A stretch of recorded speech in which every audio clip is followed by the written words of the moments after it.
Hey there, ready to really dig into something cool? Always up for an adventure. What are we diving into today? Well, it's all about land, but not just like, fields and stuff. We're talking ecosystems, resources, even a little AI sprinkled in. Okay, you've definitely got my attention. AI and land management sounds intriguing. Right, so the project is called the Landowner Journey, and it's all about making it easier for people who own land to actually take care of it. Makes sense. I mean, a lot of people want to be good stewards of their land, but knowing where to even start can be a huge barrier. Exactly. And that's what this project is tackling head on. They want to build this platform. And when I say platform, I don't just mean a website. It's more than that. Yeah.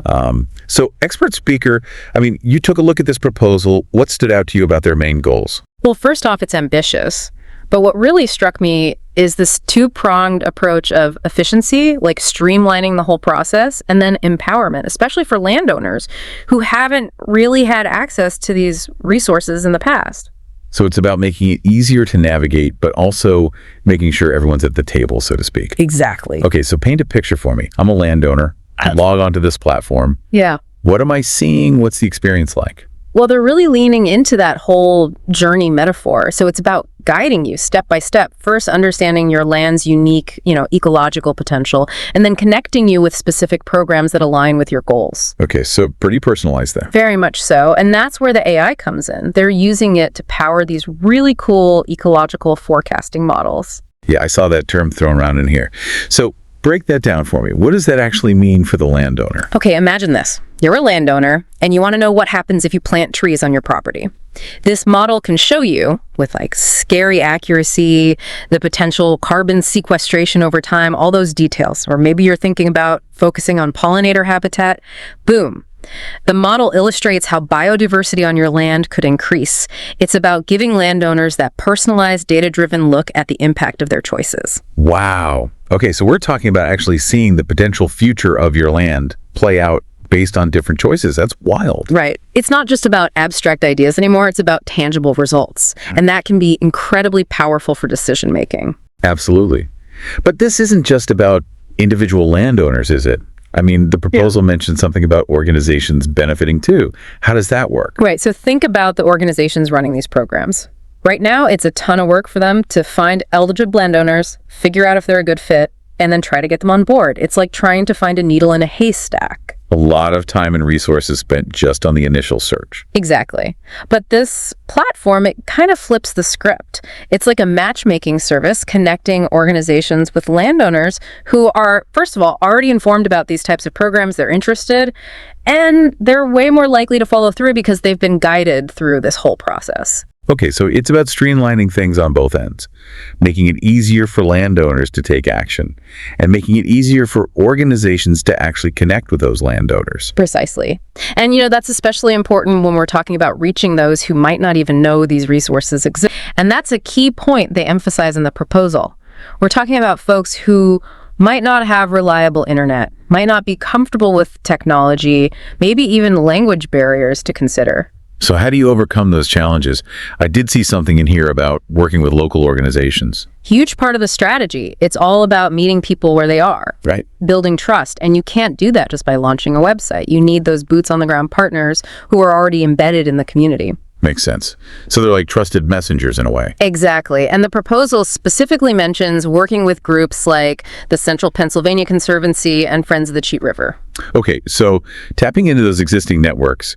Yeah. Because those organizations, they've already built relationships with landowners in those areas. They understand the unique challenges, and they have that credibility that's so crucial. That makes a lot of sense. So we've got this platform, right, guiding landowners. We've got these organizations with their programs all lined up. Yeah. But how do you actually measure success for something like this?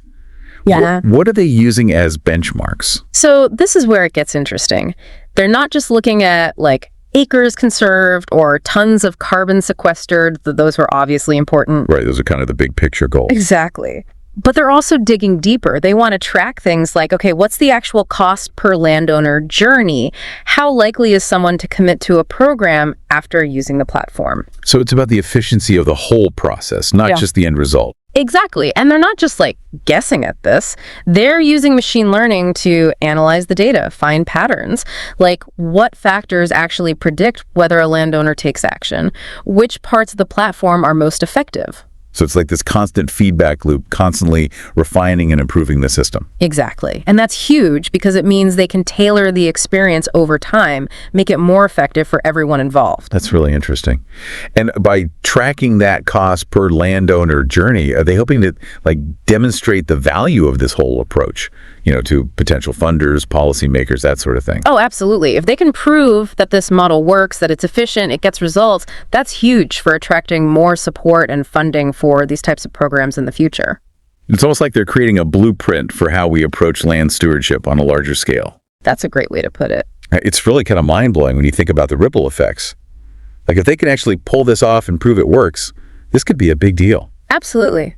And, for me, that's what makes this project so exciting. It's not just about building a website or even just about land management. It's about pushing the boundaries of how we use data and technology to solve real-world problems. And if this model, this whole approach, if it proves to be effective, think about the implications for other fields. I'm already drawing parallels in my head. Imagine a similar platform for, say, healthcare. Oh, interesting. Yeah, guiding people through that whole process, finding the right doctors, treatments, navigating insurance, all of that. It can be incredibly overwhelming. Absolutely. Or even something for personal finance, helping people make sense of investments, retirement planning, budgeting, all those things that can feel so intimidating. Exactly. It's like the core challenge here is about connecting people with the right information and resources at the right time. And the landowner journey, it might just be a glimpse into how we approach these kinds of complex issues in the future. It is a pretty powerful thought, isn't it? This seemingly niche project could offer a blueprint for something much, much bigger. It's definitely given me a lot to think about. So for anyone listening, if you own land, especially if you're that person we were talking about earlier, the one who inherited that forest, this project could be a game changer. It's about understanding your land better, sure, but it's also about tapping into resources you might not even know existed. And even if you're not a landowner, this whole thing, it's a good reminder that sometimes the most innovative solutions, they come from unexpected places. If we're willing to embrace data, use technology thoughtfully, and remember to put people at the center of it all, we can really make progress on some of the toughest challenges we face. Well said. It's been quite a deep dive today, wouldn't you say? Absolutely. I've learned a lot. And who knows what other fascinating topics await in our next adventure. Until then, happy exploring.